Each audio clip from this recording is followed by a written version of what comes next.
Hello students, welcome to study maths. तो आज की वीडियो में हम क्वाड्रिलेटरल्स वाला चैप्टर स्टार्ट करने वाले हैं। फिनिश नहीं होगा आज की वीडियो में, लेकिन आपको बहुत अच्छे से कुछ कंसेप्ट क्लियर हो जाएंगे। तो ये वाला लेक्चर थोड़ा सा अलग होने वाला है क्योंकि मैं आपको एनसीईआरटी के क्वेश्चंस सारे सॉल्व नहीं करवाऊंगा। मैं इस चैप्टर पे और सर्कल्स वाले चैप्टर पे ज़्यादा आपके कंसेप्ट पे ध्यान देने वाला हूँ, ताकि अगर आपका कंसेप्ट क्लियर हो गया तो आप सारे क्वेश्चन इजीली कर लोगे। ऐसा नहीं है कि कोई भी क्वेश्चन नहीं होंगे, जैसे जैसे मैं आपको कंसेप्ट समझाता रहूँगा उससे रिलेटेड हम एक दो क्वेश्चंस करते रहेंगे इंपॉर्टेंट। तो उसके बाद आपको एनसीईआरटी सॉल्व करने में कोई प्रॉब्लम नहीं आने वाली। So let's begin. सबसे पहले देखो, क्वाड्रिलेटरल का मतलब क्या होता है? क्वाड का मतलब होता है फोर साइड्स की कोई भी फिगर, कोई भी पॉलीगन, उसको कहा जाता है क्वाड्रिलेटरल। ठीक है, जैसे मैंने फिगर बनाई, इसमें कितनी साइड्स हैं? 1, 2, 3 और 4, 4 साइड्स हैं, तो ये क्या है? क्वाड्रिलेटरल है। अब कुछ बेसिक क्वेश्चंस देखते हैं। अगर मैं आपसे पूछूं कि इसकी साइड्स के नाम बताओ, तो आप कहोगे ये तो बड़ा इजी क्वेश्चन है। एक हो जाएगी AB, BC, CD and AD। 4 sides हो गई, नाम लिख दिए। अगर मैं पूछूं कि एंगल्स के नाम बताओ तो आप बोलोगे कि ये देखो, एक एंगल ये रहा, एक ये रहा, एक ये रहा, एक ये रहा। तो चारों एंगल हो गए, angle A, angle B, angle C and angle D. पर अगर मैं बोलूं, वैसे ये लिखने में कोई प्रॉब्लम नहीं है, लेकिन अगर इसको थोड़ा सा इलेबोरेट करके लिखें, थोड़ा और कंसेप्ट के साथ जाएं, तो हम एंगल ए को ऐसे लिख सकते हैं, एंगल DAB, ट्राइंगल्स में पढ़ा था, या फिर एंगल BAD, दोनों सेम है। क्योंकि कई कई ऐसे हाफ एंगल बन के आ जाएंगे, जैसे ये शेप बनाई, हाफ एंगल आ गया, तो हाफ एंगल को तो हम पूरा एंगल ए नहीं लिख सकते, तो उसको हमें इस तरीके से लिखना पड़ेगा। तो ये लिखना भी आपको आता है, DAB and BAD, both are same. चलो, वर्टिसेस मैं पूछूं अगर आपसे, तो वर्टिसेस क्या होते हैं? वर्टिसेस होते हैं कोने। इसमें कितने कोने हैं? 1, 2, 3, 4, 4 कोने हैं। चार के नाम हो जाएंगे ABC एंड D। डायगनल्स क्या होता है? ये भी आपने पढ़ रखा है पहले की क्लासेस में। डायगनल्स होता है जो किसी फिगर के दो वर्टिसेस को आपस में ज्वाइन करने पे बनते हैं। जैसे ए को सी से ज्वाइन किया तो AC डायगनल बन गया और BD डायगनल बन गया। ठीक है, तो ये हो गए हमारे डायगनल्स। अब जैसे हमने ट्राइंगल्स वाले चैप्टर में पढ़ा था, एंगल सम प्रॉपर्टी के बारे में, कि वहां पे जो एक ट्राइंगल होता है उसके तीनों एंगल का सम होता है 180 डिग्री। ऐसे ही क्वाड्रिलेटरल में उसके चारों एंगल्स का सम होता है 360 डिग्री। इससे रिलेटेड एक क्वेश्चन कर लेते हैं। एक क्वाड्रिलेटरल दे रखा है ABCD, हमें उसके एंगल्स बताने हैं और उनका रेशो दे रखा है। तो जैसे भी कोई ज्योमेट्री के चैप्टर्स होते हैं, जैसे ट्राइंगल, क्वाड्रिलेटरल, सर्कल, उनमें आप गिवन लिखोगे ना तो आपको बहुत ईजी रहेगा।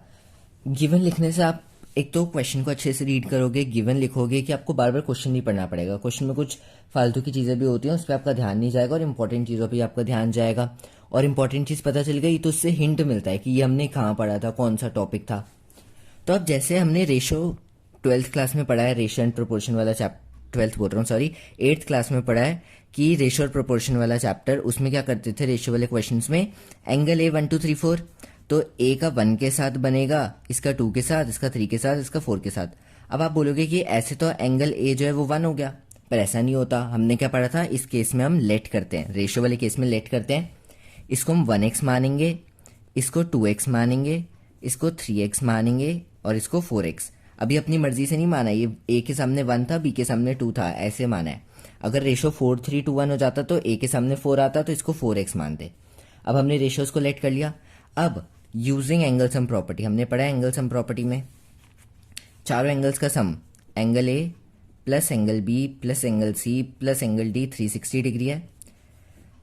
1x plus 2x plus 3x plus 4x 360 degree. 4 5 6 7 8 9 10, तो ये बन जाएगा 10x इक्वल 360। 0 से 0 कैंसिल, x की वैल्यू आ गई 36 डिग्री। अब x आ गया तो हम चारों निकाल सकते हैं, x की वैल्यू यहाँ डाल के, यहाँ डाल के, यहाँ डाल के और यहाँ डाल के, तो हमारे पास चारों एंगल आ जाएंगे। ये बनेगा 1 into 36, 2 into 36, 3 into 36 and 4 into 36। आगे हम सॉल्व करके आंसर्स लिख देंगे। अभी तक इजी, कोई दिक्कत? नेक्स्ट हम पढ़ने वाले हैं types of quadrilaterals. Quadrilaterals 4 side है, तो 4 साइड से अलग अलग टाइप की फिगर्स बन सकती हैं, तो हम वो पढ़ते हैं। सबसे पहले आता है ट्रेपीजियम। ट्रेपीजियम ऐसी सी फिगर होती है। अब देखने से क्या पता चल रहा है कि ऊपर वाली एक साइड और नीचे वाली एक साइड, ये आपस में पैरेलल है।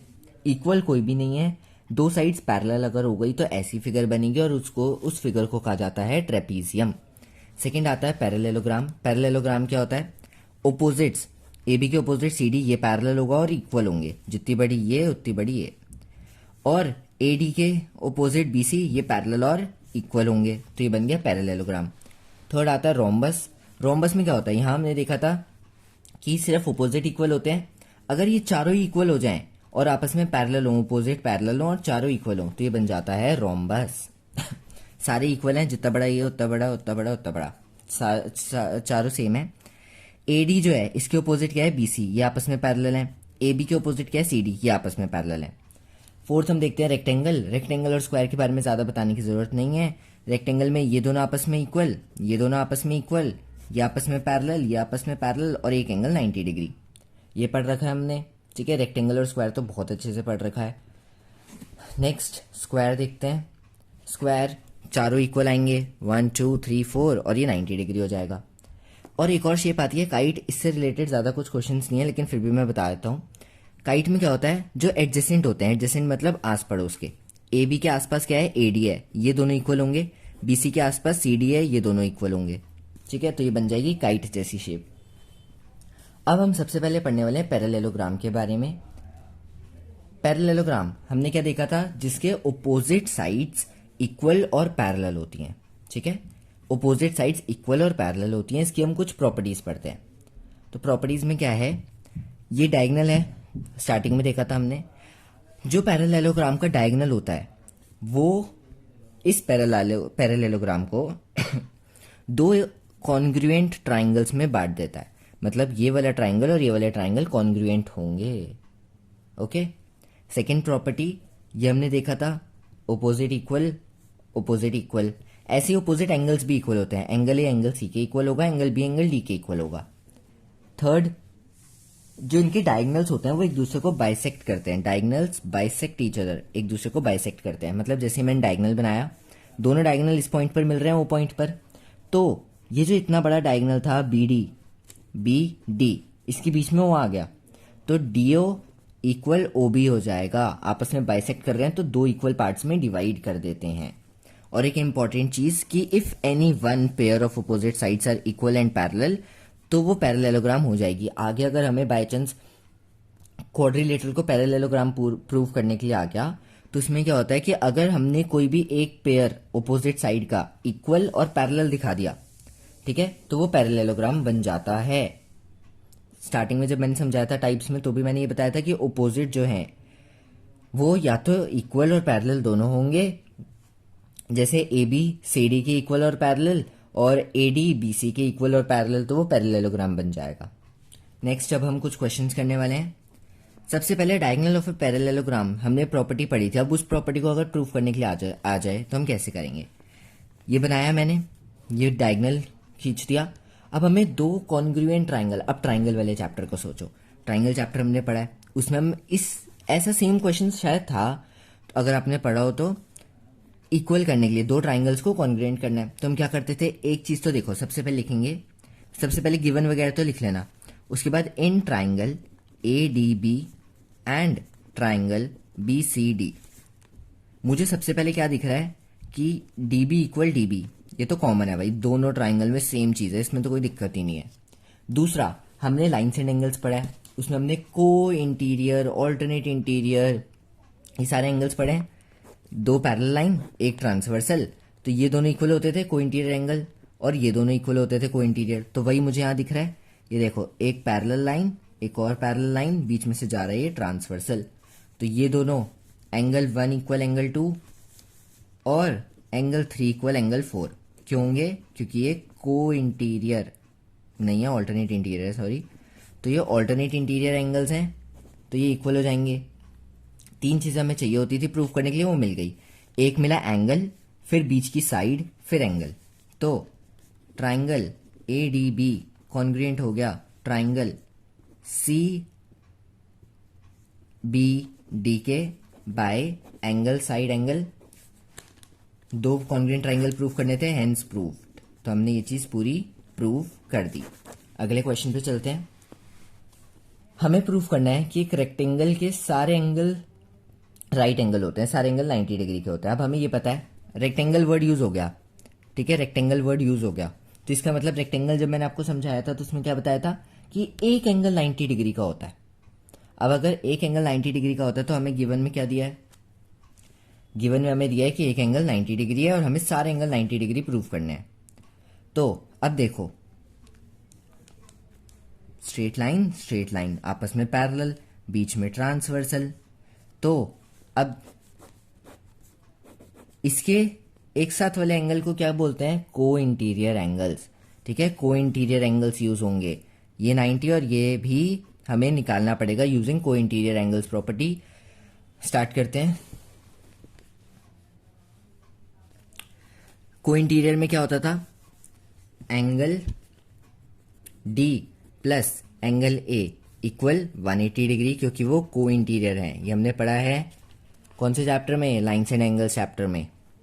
अगर आपने लाइन्स एंड एंगल्स वाला चैप्टर बहुत अच्छे से समझ रखा है ना, अच्छे से, उसमें आपके कंसेप्ट क्लियर है कि कौन सा एंगल किसके इक्वल होता है, कौन पैरेलल लाइन ट्रांसवर्सल होती है तो कौन कौन से टाइप के एंगल बनते हैं, तो उसमें उसके बाद आपको ट्राइंगल्स, क्वाड्रिलेटरल्स इन चैप्टर में प्रॉब्लम कम आएगी, ठीक है। कुछ कुछ चीज़ें इनमें नहीं समझने वाली, वो अगर आपने समझ ली फिर तो कोई प्रॉब्लम ही नहीं आने वाली आपको इन दो चैप्टर्स में। तो अच्छे से समझो, ये को इंटीरियर एंगल्स होते हैं। तो एंगल डी 90 डिग्री गिवन था क्योंकि एक एंगल 90 डिग्री था, तो ये बन गया 90 plus angle A equal 180 degree. तो एंगल ए भी आ गया हमारा 180 minus 90, angle A is equals to 90 degree. एक और एंगल 90 प्रूव हो गया। सिमिलरली इसी तरीके से हम angle A plus angle B को 180 लिख सकते हैं। यहां जाएगा को इंटीरियर एंगल्स, ए 90 है तो एंगल बी को भी ऐसे ही सॉल्व करके 90 डिग्री। मैं सिर्फ समझाने के लिए लिख रहा हूं, आपको पूरा ऐसे ही सॉल्व करके लिखना है। तो फिर हम एंगल सी को भी 90 प्रूव कर देंगे। Hence all angles are right angle, सारे एंगल राइट एंगल हो गए। ये चीज हमने प्रूव कर दी। आज की वीडियो का लास्ट क्वेश्चन देखते हैं, बाकी हम नेक्स्ट वीडियो में कवर करेंगे इस चैप्टर को। यहां पर है if diagonal of parallelogram are equal. एक पैरेललोग्राम दिया है, पैरेललोग्राम वर्ड यूज हो गया। तो अब कई बच्चे सोचेंगे पैरेललोग्राम को रेक्टेंगल प्रूव करना है, कैसे होगा। तो पैरेललोग्राम देखते आपको क्या समझ आ रहा है कि पैरेललोग्राम की हमने इतनी सारी प्रॉपर्टी पढ़ी थी, कोई भी प्रॉपर्टी यूज करो, इस क्वेश्चन को सॉल्व करो, इजी क्वेश्चन है। अब हमें बोला है कि जो डायगोनल हैं इस पैरेललोग्राम के वो इक्वल हैं, तो हमें ये बताना है कि राइट ये रेक्टेंगल बन गया। रेक्टेंगल की मैंने आपको क्या प्रॉपर्टी बताई थी कि एक एंगल 90 डिग्री होता है। हमें पैरेललोग्राम दिया है, हम सॉल्व करके एक एंगल को 90 डिग्री बना देंगे तो ये क्वेश्चन सॉल्व हो जाएगा। पैरेललोग्राम दे रखा है, डायगोनल इक्वल दे रखे हैं, डायगोनल है BD और AC, ये हमें इक्वल दे रखे हैं। हमें प्रूव करना है कि एक एंगल 90 डिग्री है। तो अब देखो, अगर मैं angle C plus angle D 180 degree को इंटीरियर, अभी हमने ऊपर वाले क्वेश्चन में देखा कि को इंटीरियर होंगे, अगर ये दोनों कुछ भी करके इक्वल हो गए तो हम ऐसे लिख सकते हैं twice of angle C is 180, angle C is equal to 90 degree. 90 degree हो जाएगा तो वो रेक्टेंगल बन जाएगा। इसको प्रूफ करने के लिए मुझे एंगल C और एंगल D बराबर चाहिए। अब बराबर कैसे करते थे हम CPCT से, CPCT के लिए अब मुझे ट्राइंगल बनाने पड़ेंगे। तो डायगोनल से एक में आ रहा है ADC वाला ट्राइंगल जिसमें D पूरा चाहिए हमें, और एक में आ रहा है BCD वाला ट्राइंगल, इसमें भी C पूरा आ रहा है। तो इन दोनों ट्राइंगल को, in triangle ADC and triangle BCD को हम लेते हैं। AD equal BC opposite sides हैं, पैरेललोग्राम की बात हो रही है तो अपोजिट साइड इक्वल होंगी। DC इक्वल DC कॉमन है और ये हमें गिवन दे रखा था, तो बाय साइड से ये दोनों ट्राइंगल्स कॉन्ग्रुएंट हो गए और CPCT से हमने C को D के इक्वल रख दिया। आगे मैंने आपको समझा दिया था कि angle C plus angle D 180 degree को interior, twice of angle C 180, तो एंगल C हो गया 90 डिग्री। अब एक एंगल 90 डिग्री हो गया तो hence ABCD is a rectangle, ठीक है। तो इसी तरीके से मैं आगे की वीडियोस में इस चैप्टर को और अच्छे से क्लियर कराऊंगा। थोड़ा बहुत आपको ये कंसेप्ट क्लियर हो गए होंगे और जितना मैंने आपको टॉपिक अभी तक करवा दिया आप उसकी NCERT सॉल्व करने की कोशिश करो। जिस क्वेश्चन में आपको डाउट आएगा, जो नहीं समझ आ रहा होगा, आप मुझे कमेंट करना, मैं उस क्वेश्चन की वीडियो, पर्टिकुलरली उस क्वेश्चन की वीडियो डाल दूंगा। और अगर आपको ज़्यादा है तो मैं पूरी एक्सरसाइज के क्वेश्चन भी डालना शुरू कर दूंगा।